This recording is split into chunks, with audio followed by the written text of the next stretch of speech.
Good morning बच्चों। बेटा आज अपन पढ़ेंगे अपना पाठ 4 कानूनों की समझ। पाठ 3 हमें संसद क्यों चाहिए वो देखा था हमने।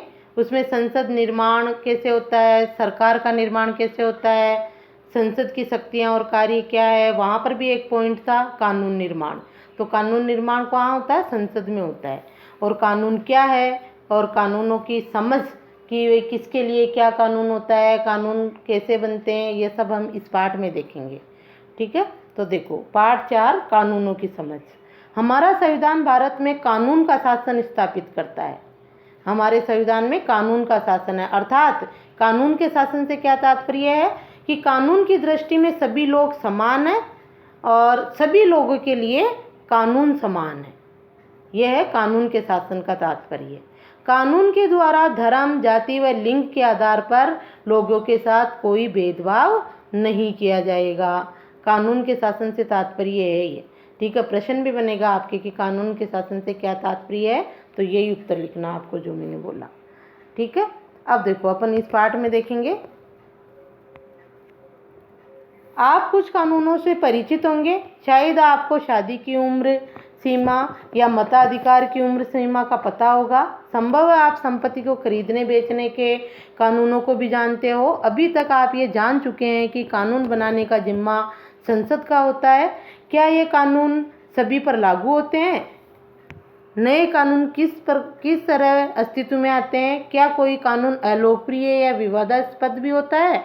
नागरिक के नाते हमें ऐसी परिस्थितियों में क्या करना चाहिए? देखो इस पाठ में अपन ये चीज़ें देखेंगे। कानून हम सुनते हैं ना, शादी की उम्र 18 वर्ष है लड़की की, लड़के की 21 वर्ष है। अगर इससे कम शादी कर रहे हैं, इससे कम उम्र के लड़के लड़कियों की, तो वो कानूनन अपराध है ना। तो हो गया कानून। मतदान 18 वर्ष से ऊपर आयु का ही मतदान कर सकता है, ये हमारे कानून में लिखा हुआ है, तो ये हमें मानना ही पड़ता है ये। और अगर कोई इसका उल्लंघन करता है तो उसको कानून क्या देता है? सजा देता है। ठीक है, तो इस पाठ में हम पढ़ेंगे कि जो है कानून बनाने का जिम्मा किसका होता है? संसद का होता है। ये हमने देख लिया।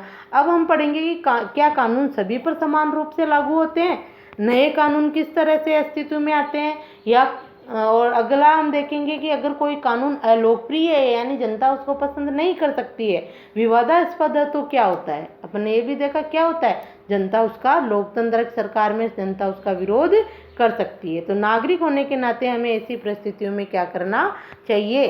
कैसी परिस्थितियों में? जब कोई अलोकप्रिय और विवादास्पद कानून लोगों के लिए बन जाए तो हमें क्या करना चाहिए? विरोध करते हैं हम। ये देखो ये कर रहे हैं कानून का विरोध। ठीक है, आंदोलन, रैलियां निकाली जाती है। तो देखो क्या कानून सब पर लागू होते हैं? तो बताओ आप, कानून सब पर लागू होते हैं कि नहीं? हाँ, कानून सब पर लागू होते हैं हमारे लोकतंत्र में।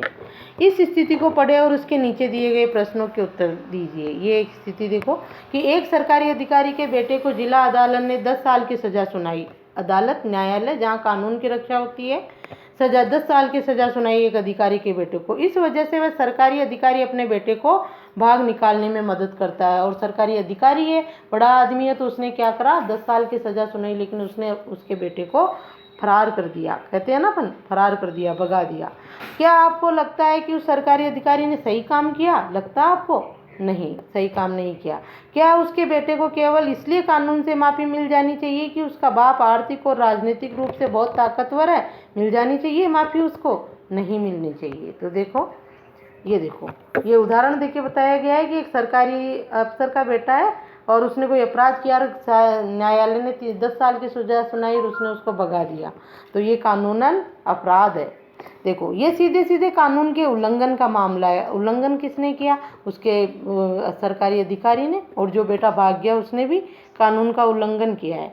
उल्लंघन का मामला है। जैसा कि आप इकाई 1 में पढ़ चुके हैं, राष्ट्रवादियों के बीच इस बात पर पूरी सहमति थी कि स्वतंत्र भारत में सत्ता के मनमाने इस्तेमाल की कोई गुंजाइश नहीं होनी चाहिए। सत्ता का मनमाना इस्तेमाल नहीं करेंगे। वो सरकारी अधिकारी है तो क्या, उसके बेटे ने अपराध किया है तो जो उस अपराध की दूसरे लोगों को सजा मिली वो उसको भी मिलनी चाहिए। तो मनमाने इस्तेमाल की कोई गुंजाइश नहीं होनी चाहिए। इसलिए उन्होंने संविधान में कई ऐसे प्रावधान जोड़े जो कानून पर आधारित शासन की स्थापना के लिए जरूरी थे। इनमें सबसे महत्वपूर्ण संविधान ये था कि स्वतंत्र भारत में सभी लोग कानून की नज़र में बराबर होंगे। कानून की नज़र में सभी लोग बराबर होंगे और सभी लोगों को कानून की पालना करना होगा। ये हमारे राष्ट्रवादियों ने जोड़ा कि राष्ट्रवादियों ने जो है जब हमारा संविधान लिखा हमारे नेताओं ने, तब जो है सत्ता के मनमाने इस्तेमाल पर जो है अंकुश लगाने के लिए ये लिखा कि कानून के समक्ष सभी लोग क्या होंगे, समान होंगे, चाहे वो गरीब हो, अमीर हो, अधिकारी का बेटा हो या गरीब का बेटा हो। हमारा कानून धर्म, जाति और लिंग के आधार पर लोगों के बीच कोई भेदभाव नहीं करता। अंडरलाइन कर लो। कानून के शासन का मतलब है कि सभी कानून देश के सभी नागरिकों पर समान रूप से लागू होते हैं। अंडरलाइन कर लो। प्रश्न भी है कानून के शासन से क्या तात्पर्य है, और मैंने शुरू में भी बता दिया है, वहाँ भी ध्यान रखोगे आप। कानून के शासन का मतलब है कि सभी कानून देश के सभी नागरिकों पर समान रूप से लागू होते हैं। कानून से ऊपर कोई व्यक्ति नहीं है, चाहे वह सरकारी अधिकारी हो या धन्ना सेठ हो, और यहाँ तक कि राष्ट्रपति ही क्यों ना हो। किसी भी अपराध या कानून के उल्लंघन की एक निश्चित सजा होती है। सजा तक पहुँचने की भी एक तय प्रक्रिया है जिसमें व्यक्ति का अपराध साबित किया जाता है। लेकिन क्या हमेशा से ऐसा ही था? अभी वर्तमान में हमारे क्या है कि कोई सरकारी अधिकारी हो या धन्ना सेठ हो, यहाँ तक कि राष्ट्रपति ही क्यों ना हो, अगर उसने अपराध किया है तो उसको दंड अवश्य मिलेगा और समान दंड मिलेगा। कि एक गरीब व्यक्ति ने वो अपराध किया है, जो दंड उसको दिया जा रहा है कि उसको 10 साल की सज़ा दी जा रही है, तो एक सरकारी अधिकारी का बेटा या किसी प्रधानमंत्री का बेटा भी है और उसने भी वही अपराध किया है तो उसे भी 10 साल की ही सज़ा दी जाएगी। यानी कानून के समक्ष सभी समान है। कानून गरीब, अमीर, पढ़ा लिखा, स्त्री, पुरुष ये कुछ भी नहीं देखता है। अभी वर्तमान में ये स्थिति। लेकिन अब ये कह रहा है कि लेकिन क्या हमेशा से ही ऐसा होता था हमारे भारत में? अब आप देखो, राजवंश जो थे उस समय ऐसा होता था, अंग्रेजों का राज्य था उस समय ऐसा होता था? नहीं, ऐसा नहीं होता था, क्योंकि उस समय लोकतंत्र नहीं था, राजतंत्र था। तो देखो कि ऐसा नहीं होता था, वो उदाहरण हम देखेंगे। प्राचीन भारत में असंख्य स्थानीय कानून थे। अभी तो पूरे भारत में एक ही कानून है। प्राचीन भारत में स्थानीय कानून थे, जो राजा अपनी मनमर्जी से कोई भी कानून लगा देता था। आपने देखा होगा, जान के बदले जान, किसी ने किसी का हाथ काट दिया तो हाथ के बदले हाथ, उसका भी हाथ काट दिया जाता था। ऐसे कई स्थानीय कानून, यानी लोगों ने अलग अलग शासन व्यवस्था थी तो अलग अलग कानून बना रखे थे। अक्सर एक जैसे मामले में कई तरह के स्थानीय कानून लागू होते थे। एक जैसा अपराध था लेकिन स्थानीय कानून अलग अलग थे। विभिन्न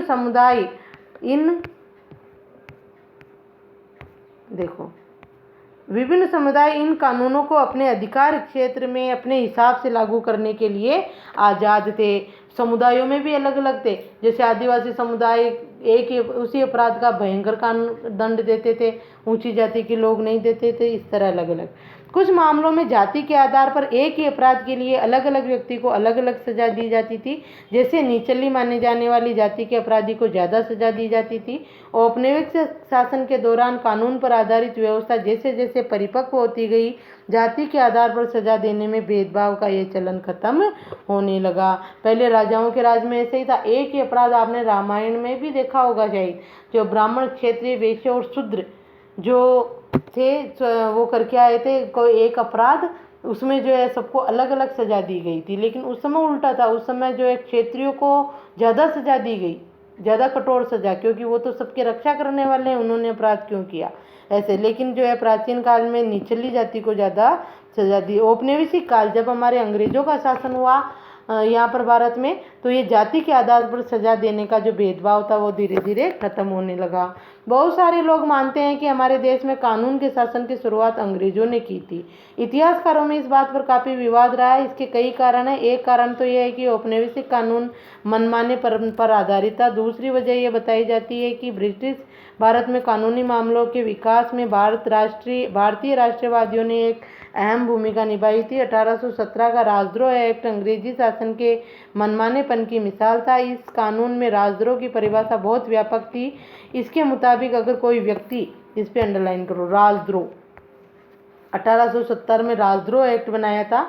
इसके मुताबिक अगर कोई व्यक्ति ब्रिटिश सरकार का विरोध या आलोचना करता है तो उसे मुकदमा चलाए बिना ही गिरफ्तार कर लिया जाता था। ये यानी प्राचीन काल में तो जाति के आधार पर इस तरह सजा दी जाती थी, और हमारे औपनिवेशिक काल में स्थिति क्या थी कि मनमानेपन से जिसको जो मन आता वही सजा दे देते। एक ही अपराध के लिए 10 आदमियों ने एक ही अपराध किया, लेकिन उनको अलग अलग सजा दे देते, अपने किसी को ज़्यादा किसी को कम, मनमानापन अपनाते थे।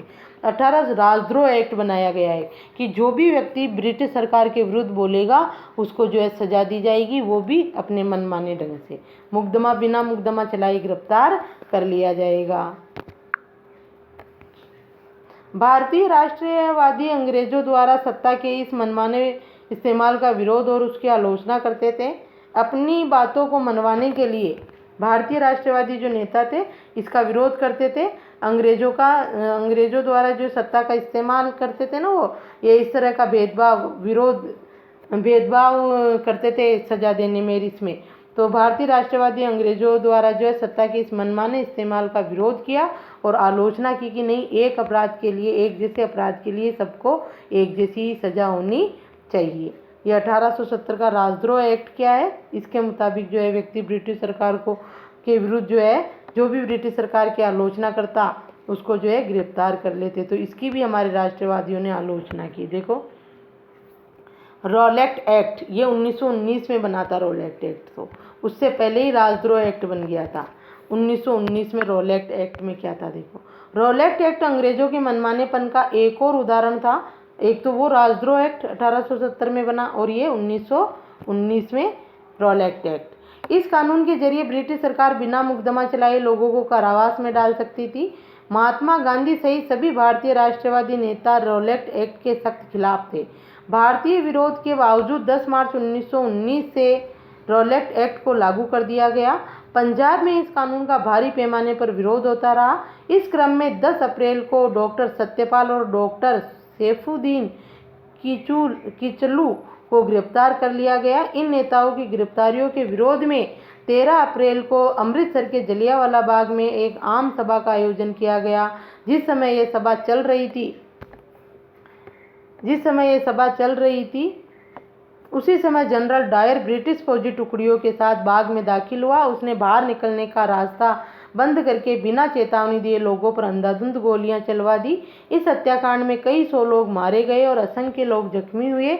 मरने और घायल होने वालों में बहुत सारी औरतें और बच्चे भी थे। इस पेंटिंग में जलियांवाला बाग जनसंहार के समय गोलाबारी का दृश्य दिखाया गया है। ये रीपेंटिंग देखो, इसमें दिखाया गया है जलियांवाला बाग हत्याकांड।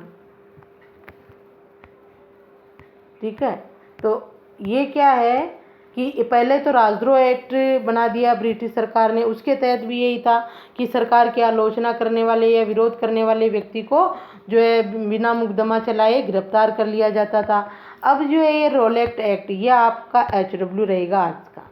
ठीक है, इसको लिखोगे आप ऐसे कैसे, रॉलेट एक्ट हेडिंग डालोगे और मार्च 1919 कब लगाया गया रॉलेट एक्ट, मार्च 1919 में बना। और ये क्या था आप लिख लेना, रॉलेट एक्ट हेडिंग डाल के मार्च 1919 में। अंग्रेजों के मनमानेपन का एक और उदाहरण था। इसमें भी जो सरकार की आलोचना करते उस व्यक्ति को जो है बिना मुकदमा दायर किए गिरफ्तार कर लिया जाता था, और घर वालों को पता ही नहीं होता था कि गया का कोई सूचना भी नहीं दी जाती थी, और उसको लंबे समय तक जेल में डाल दिया जाता था। किसके तहत, रॉलेट एक्ट के तहत। किसने बनाया, अंग्रेज सरकार ने, ब्रिटिश सरकार ने, जब हम अंग्रेजों के गुलाम थे ना उस समय। तो उसका जो है विरोध किया, और विरोध करने वाले नेता कौन थे, ये थे देखो 10 मार्च लोगों ने विरोध किया, फिर भी 10 मार्च 1919 को जो है रॉलेट एक्ट लागू कर दिया देश में, हमारे देश में अंग्रेज सरकार ने। इसका विरोध किया डॉक्टर सत्यपाल और डॉक्टर सैफुद्दीन ने। इनके नेतृत्व में लोगों ने विरोध किया, तो अंग्रेज सरकार ने इन दोनों को क्या किया, गिरफ्तार कर लिया, जेल में डाल दिया। तो इन नेताओं की गिरफ्तारियों के विरुद्ध 13 अप्रैल 1919 को हमारे देश के नेता जो है पंजाब के अमृतसर में के जलियांवाला बाग में एक सभा कर रहे थे। इनको छुड़वाने के लिए आंदोलन की तैयारी वगैरह कर रहे थे, सभा कर रहे थे। कब, 13 अप्रैल 1919 लिख लेना यहाँ, ठीक है। 13 अप्रैल 1919 को हुआ जलियांवाला बाग। उसमें जब पता चला अंग्रेज सरकार को, तो एक अफसर था, अंग्रेज अफसर जनरल डायर, वो जो है ब्रिटिश सेना की टुकड़ी लेकर वहाँ पहुँच गया अमृतसर के जलियांवाला बाग में, और वहाँ पर जो है अंधाधुंध गोलियां बरसा दी और बाग से बाहर निकलने के रास्ते भी बंद कर दिए। इससे असंख्य लोग जो है मारे गए, कई सौ लोग तो मारे गए और कई सौ लोग घायल हो गए। भाग भी नहीं, भगदड़ मच गई, बेचारे एक दूसरे के पाँव में आके ही मर गए, गोलियों में से मरे जो मरे, और दरवाजे और बंद कर दिए। तो इस तरह से जो है ये हत्याकांड हुआ, जलियांवाला बाग हत्याकांड के नाम से इसको जाना जाता है। और इसकी उन्होंने गांधी जी ने खूब आलोचना भी की थी। तो इसमें दो आ रहे हैं आपके, एक तो रोलेट एक्ट हेडिंग डाल के करना, एक जलियांवाला बाग हत्याकांड हेडिंग डाल के करना। 2 पॉइंट करोगे आज के HW में आप इसको, रोलेट एक्ट और जलियांवाला बाग हत्याकांड। ठीक है। तो इस तरह के कानून थे हमारे भारत में। अब देखो, और ये डाल लेना 1870 का राजद्रोह एक्ट, इसके बाद रोलेट एक्ट बना। उन्होंने संघर्ष शुरू कर दिया, यहाँ से आएगा। अपनी बातों को मनवाने के लिए उन्होंने संघर्ष शुरू कर दिया। किसने? राष्ट्रवादी नेताओं ने। यह समानता का संघर्ष था। उनके लिए कानून का मतलब ऐसे नियम थे जिनका पालन करना उनकी मजबूरी हो। किसके लिए? अंग्रेजों के लिए। कानून बना दिया उन्होंने, यानी कि उसका पालन करना ही होगा, मजबूरी हो जाती भारतीयों की। वे कौन कानून को उससे अलग ऐसी व्यवस्था के रूप में देखना चाहते थे जो न्याय के विचार पर आधारित हो। कौन? राष्ट्रवादी। राष्ट्रवादी तो ये चाहते थे कि कानून ऐसा हो जो न्याय के विचारों पर आधारित हो, सब लोग उसको पसंद करें, मजबूरी से जो है थोपा नहीं जाना चाहिए, ऐसा राष्ट्रवादी चाहते थे। और अंग्रेज सरकार का मतलब वो था कि कानून बन गया, उसका पालन करना ही होगा। कानूनी पेशे में लगे भारतीयों ने मांग की कि औपनिवेशिक अदालतों में उन्हें सम्मान की नज़र में देखा जाए। ऐसे भारतीय कानून विशेषज्ञ अपने देश के लोगों के अधिकारों की हिफाजत के लिए कानून का इस्तेमाल करने लगे। भारतीय न्यायाधीश भी फैसले लेने में पहले से ज़्यादा भूमिका निभाने लगे। इस प्रकार औपनिवेशिक शासन के दौरान कानून के शासन के विकास क्रम में यहाँ के लोग भी कई तरह से अपना योगदान दे रहे थे। संविधान को स्वीकृति मिलने के बाद ये दस्तावेज एक ऐसी आधारशिला बन गया जिसके आधार पर हमारे प्रतिनिधि देश के लिए कानून बनाने लगे। हर साल हमारे प्रतिनिधि कई नए कानून बनाते और कई पुराने कानूनों में संशोधन करते। कक्षा 6 की पुस्तक में आपने 2005 के हिंदू उत्तराधिकार संशोधन कानून के बारे में पढ़ा होगा। इस नए कानून के मुताबिक बेटे, बेटियों और उनकी माँ तीनों को परिवार की संपत्ति में बराबर हिस्सा मिल सकता है। इस प्रकार प्रदूषण को नियंत्रित करने ये और अगला कानून, ये प्रदूषण को नियंत्रित करने और रोजगार मुहैया कराने के लिए भी कानून बनाए गए। लोग इस निर्णय पर कैसे पहुंचते हैं कि एक नया कानून जरूरी है, वे कानून का प्रस्ताव किस तरह पेश करते हैं, इसके बारे में अगले हिस्से में पढ़ेंगे हम। ठीक है। तो कानून सबके लिए ज़रूरी होते हैं, कानून बनाए जाते हैं, लोग उनका पालन करते हैं, ये हमने देखा। अब कानून कैसे बनते हैं वो अपन देखेंगे। एक नया कानून बनाना भी क्या है? ज़रूरी है। पुराने कानून पे ही हम चलते रहेंगे, जैसे जैसे समय बदलता है वैसे वैसे हमें जो है परिवर्तन भी करना होगा कानून में। जैसे पहले पिता की संपत्ति पर सिर्फ बेटों का ही अधिकार था, समय बदल गया, बेटे ध्यान नहीं देते, माता पिता की सेवा नहीं करते हैं, तो जो है इसमें परिवर्तन कर दिया। 2005 में हिंदू उत्तराधिकार कानून में संशोधन कर दिया और बेटे, बेटी और उन सबका जो है पिता की संपत्ति में अधिकार हो गया। इस तरह से जो है समय के अनुसार कानून में परिवर्तन भी हो सकता है। ठीक है, यहाँ तक। नए कानून किस तरह बनते हैं इसको अपन अगले में देखेंगे।